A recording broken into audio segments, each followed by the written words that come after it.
નમસ્કાર નમસ્કાર નમસ્કાર મારા વાલા વિદ્યાર્થી ભાઈ બહેનો હું કનુભાઈ ગુરુજી આપ સૌનું હાર્દિક સ્વાગત કરું છું. આજે આપણે શીખીશું સમરૂપ ત્રિકોણ આધારિત કેટલાક અગત્યના ગુણધર્મો. એની અંદર પહેલો ગુણધર્મ, જો બે ત્રિકોણ સમરૂપ હોય તો તેમની પરિમિતિઓનો ગુણોત્તર તેમની અનુરૂપ બાજુઓના ગુણોત્તર જેટલો જ હોય છે. બરાબર.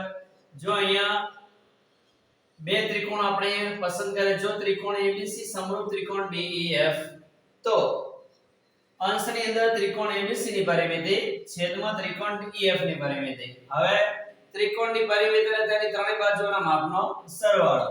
અંશની અંદર ત્રિકોણ ABC ની ત્રણેય બાજુઓનો સરવાળો કરે છે AB BC AC.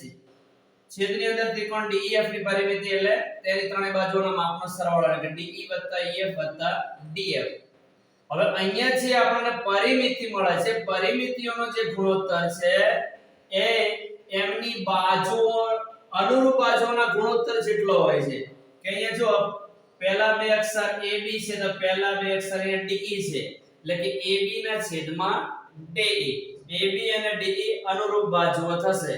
તો આ પરિમિતિઓનો ગુણોત્તર છે એ AB અને DE ના ગુણોત્તર જેટલો થશે. અથવા તો એ પહેલો અક્ષર છોડ દો તો BC ના છેદમાં અહીંયા DE, BC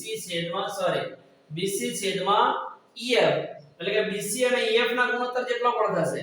અથવા તો ત્રીજી બાજુ AC છેદમાં DF એમના ગુણોત્તર જેટલો થશે. તો અહીંયા આ વિધાન કહે છે એ પ્રમાણે બે ત્રિકોણો સમરૂપ હોય તો તેમની જે પરિમિતિઓનો ગુણોત્તર છે, પરિમિતિઓનો ગુણોત્તર શોધ્યા પછી તમે છેદ ઉડાડો અને અનુરૂપ બાજુઓનો જે ગુણોત્તર છે એની સાથે સરખાવો તો એ ગુણોત્તર કેવા મળે? આપણને સરખા મળે. હવે નંબર 2, બે સમરૂપ ત્રિકોણોની અનુરૂપ મધ્યગાઓ અનુરૂપ બાજુઓની સમપ્રમાણમાં હોય છે. અનુરૂપ બાજુઓની સમપ્રમાણમાં હોય છે. બરાબર છે. બે સમરૂપ ત્રિકોણો હોય તો બાજુઓ તો સમપ્રમાણમાં હોય જ, આપણને ખબર છે, પરંતુ એની મધ્યગાઓ જે છે એ પણ સમપ્રમાણમાં હોય. બાજુઓને સમપ્રમાણમાં હોય. જો અહીંયા મધ્યગા પહેલી કોને કહેવાય? કોઈ વિદ્યાર્થી ભૂલી ગયો તો યાદ કરીએ. જો જે રેખાખંડનો એક અંત્યબિંદુ ત્રિકોણનું શિરોબિંદુ હોય અને બીજું અંત્યબિંદુ સામેની બાજુનું મધ્યબિંદુ હોય, એવો જે રેખાખંડ છે એને શું કહેવામાં આવે છે? મધ્યગા. બરાબર. તો આની અંદર આ ત્રિકોણમાં AD મધ્યગા છે. એક શિરોબિંદુ એમ એક અંત્યબિંદુ A છે શિરોબિંદુ અને બીજું શિરોબિંદુ D છે. બરાબર. તો AD મધ્યગા છે. આની અંદર આ જે રેખાખંડ PS છે એનું એક અંત્યબિંદુ P છે અને બીજું અંત્યબિંદુ QR નું મધ્યબિંદુ S છે. તો અહીંયા જે PS છે એ મધ્યગા થશે. બરાબર છે. હવે જો ત્રિકોણ ABC સમરૂપ ત્રિકોણ PQR તો અનુરૂપ બાજુઓ તો ત્રણે ત્રણ સમપ્રમાણમાં હોય, જેમના ગુણોત્તર કેવા હોય? સરખા. એટલે કે AB ભાગ્યા PQ, BC ભાગ્યા QR અને છેલ્લા અક્ષર AC ભાગ્યા PR. અને અહીંયા AD છેદમાં PS આ છે મધ્યગાઓનો ગુણોત્તર છે. અહીંયા બાજુઓનો ગુણોત્તર, અનુરૂપ બાજુઓનો ગુણોત્તર અને અનુરૂપ મધ્યગાઓનો ગુણોત્તર કેવો થાય? સરખો થાય. આ વિધાન આપણને એવું કહે છે. નંબર 3, બે સમરૂપ ત્રિકોણોના અનુરૂપ ભેદોનો ગુણોત્તર અનુરૂપ બાજુઓના ગુણોત્તર જેટલો જ હોય છે. અહીંયા બે ત્રિકોણો સમરૂપ હોય તો ત્રિકોણના જે અનુરૂપ ભેદ હોય એમનો જે ગુણોત્તર છે એ અનુરૂપ બાજુઓના ગુણોત્તર જેટલો હોય છે. ભેદ કોને કહેવાય? મેં પ્રમેય ચલાવતી વખતે તમને સમજાવ્યું છે કે ત્રિકોણના કોઈ પણ શિરોબિંદુમાંથી તેની સામેની બાજુ પર દોરેલા લંબ રેખાખંડને ભેદ કહે છે. અહીંયા AM જે છે ભેદ છે, આ BC છે શું છે? પાયો છે. શું છે? પાયો. અહીંયા BC પાયો થશે અને AM શું થશે? ભેદ. બરાબર છે. ત્રિકોણના કોઈ પણ શિરોબિંદુમાંથી તેની સામેની બાજુ પર દોરેલા લંબ રેખાખંડને ભેદ કહેવાય છે. કાટખૂણો બનાવતો જ હોવો જોઈએ. અહીંયા આ જે ખૂણો છે 90 નો હોવો જોઈએ તો જ એને ભેદ કહેવાય. બરાબર છે. આની અંદર પણ જો P માથેની સામેની બાજુ પર લંબ રેખાખંડ PN દોરેલો છે તો અહીંયા PN જે છે એ વેધ થશે અને QR જે છે એ શું થશે પાયો થશે અહીંયા આ જે QR જે છે એ પાયો થશે બરાબર હવે આપણે સમજવું છે શું જો ત્રિકોણ ABC સમરૂપ ત્રિકોણ PQR તો બે ત્રિકોણો સમરૂપ હોય તો એમની અનુરૂપ બાજુઓ તો સમપ્રમાણમાં હોય જેમના ગુણોત્તર સરખા હોય જો અહીંયા પહેલા બે અક્ષર ઉઠાવો અહીંયા પહેલા બે અક્ષર PQ AB છેદમાં PQ પહેલા અક્ષર છોડ દો તો બીજા બે અક્ષર BC છેદમાં QR BC છેદમાં QR હવે છેલ્લા અક્ષર લો તો AC છેદમાં PR તો અનુરૂપ બાજુઓ સમપ્રમાણમાં હોય તો સાથે એ જે સમરૂપ ત્રિકોણો છે એની અંદર જે વેધ આવેલા છે એમના ગુણોત્તર પણ એ બાજુઓના જેટલા જ હોય બરાબર તો બાજુઓ સમપ્રમાણમાં હોય તો એ જે અનુરૂપ વેધ છે એ પણ સમપ્રમાણ હોવા જોઈએ એમની સાથે એમના ગુણોત્તર કેવા હોય સરખા એટલે કે અનુરૂપ બાજુઓના ગુણોત્તર અને અનુરૂપ વેધના ગુણોત્તર કેવા હોય સરખા અહીંયા AB ભાગ્યા PQ જેટલા મળે એટલા જ અહીંયા AM ભાગ્યા તમને PN મળે બરાબર છે AM છેદમાં PN તો બાજુઓ સમપ્રમાણમાં હોય તેની સાથે વેધના ગુણોત્તર પણ કેવા હોય સમપ્રમાણમાં હોય એમના ગુણોત્તર એમના જેટલા ને જેટલા હોય બરાબર હવે નંબર 4 ત્રિકોણ ABC માં ખૂણા A નો દ્વિભાજક BC ને D માં છેદે છે તો AB છેદમાં AC બરાબર BD છેદમાં DC અથવા તો BD છેદમાં DC બરાબર AD છેદમાં AC આ ડાબી બાજુ લખો કે જમણી બાજુ બધું સેમ જ કહેવાય બરાબર છે હવે અહીંયા મારે તમને સમજાવવું છે પેલું સંલગ્ન બાજુ અને સંલગ્ન રેખાખંડ તો તમને એવો પ્રશ્ન પૂછવામાં આવે કે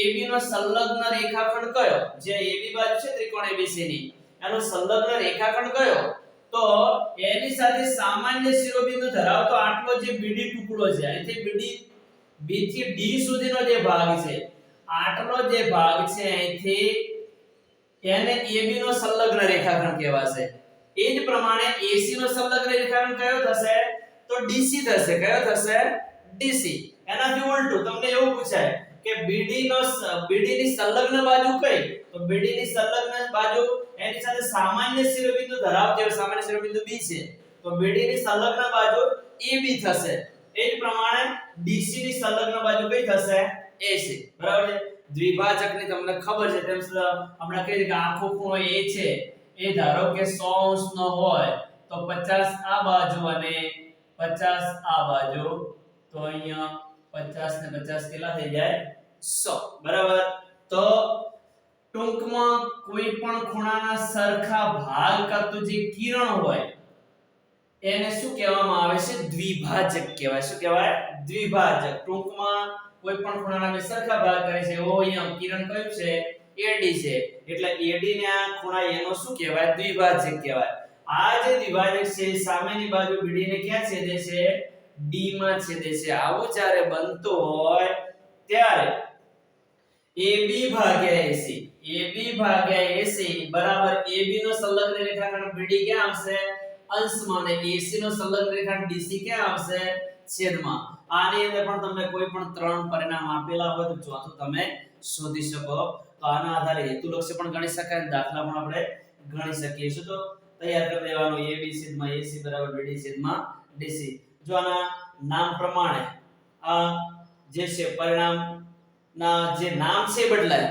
બાકી એનો તો અહીંયા તમે PQR આપેલો હોય તો અહીંયા નામ બદલાઈ જશે XYZ આપ્યો હોય તો બદલાઈ જશે પણ વસ્તુ આની આ જ આવશે બરાબર છે અહીંયા જે બાજુ હોય એનો સંલગ્ન રેખાખંડ અંશમાં લખવાનો આની જે બાજુ હોય એનો સંલગ્ન રેખાખંડ છેદમાં લખવાનો બરાબર AB ભાગ્યા AC બરાબર BD ભાગ્યા DC બરાબર હવે ચલો નંબર 5 ત્રિકોણ ABC માં જો AD મધ્યગા હોય તો AB વર્ગ વત્તા AC વર્ગ બરાબર 2 કૌંસમાં AD વર્ગ વત્તા BD વર્ગ જૂનો જે અભ્યાસક્રમ હતો ને એની અંદર તો પરિણામ સાબિત કરવાનું હતું વિદ્યાર્થી મિત્રો અત્યારે તમારા દાખલા ગણવા હેતુલક્ષી ગણવા માટે ફક્ત યાદ જ રાખવાનું છે ખૂબ સરળ છે જો અહીંયા ત્રિકોણના કોઈ પણ શિરોબિંદુ અને સામેની બાજુના મધ્યબિંદુને જોડતો રેખાખંડ છે અને આપણે શું કહીએ છીએ મધ્યગા શું કહીએ છીએ મધ્યગા આવી જ્યારે મધ્યગમ આપેલી હોય ત્યારે આ પરિણામ ઉદ્ભવતું હોય છે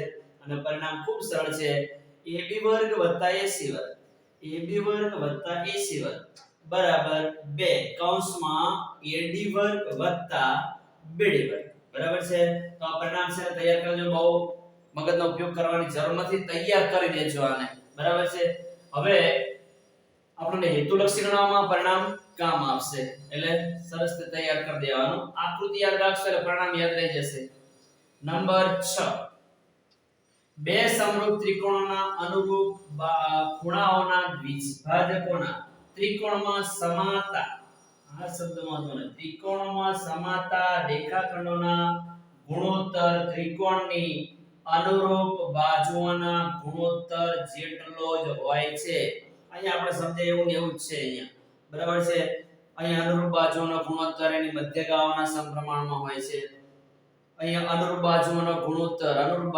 ગુણોત્તર તેમના વેધના ગુણોત્તર જેટલા હોય છે તો અહીંયા પણ એવું જ છે ફક્ત આપણે ધ્યાનમાં શું લેવાનું છે કે આ જે દ્વિભાજક છે એનો એવો ખંડ લેવાનો છે જે ત્રિકોણના અંદરના ભાગમાં આવેલો હોય અહીંયા તમે જો કે અહીંથી માંડી અહીંયા જેટલો ભાગ છે એ ત્રિકોણના અંદરના ભાગમાં આવેલો છે અહીંયા જે આટલેથી આટલો ભાગ છે એ ત્રિકોણના અંદરના ભાગમાં આવેલો છે તો આપણા અંદરના ભાગમાં જેટલો આવેલો છે એ ખંડની જ વાત કરવાની છે બાકી અહીંયા સમજાય એવું ને એવું જ છે જો ત્રિકોણ ABC સમરૂપ ત્રિકોણ PQR તો આ તો તમને લખતા આવડી ગયું છે પહેલા બે અક્ષર લો તો AB ના છેદમાં PQ પહેલો અક્ષર છોડી દો તો BC ના છેદમાં QR હવે છેલ્લા અક્ષર લો તો AC ના છેદમાં PR એટલે કે બે સમરૂપ ત્રિકોણો હોય તો એમની અનુરૂપ બાજુના ગુણોત્તર કેવા હોય સરખા હોય હવે અનુરૂપ બાજુઓના ગુણોત્તર રહ્યા ને એ ત્રિકોણમાં સમાતા રેખાખંડોના ગુણોત્તર જેટલા હોય કોના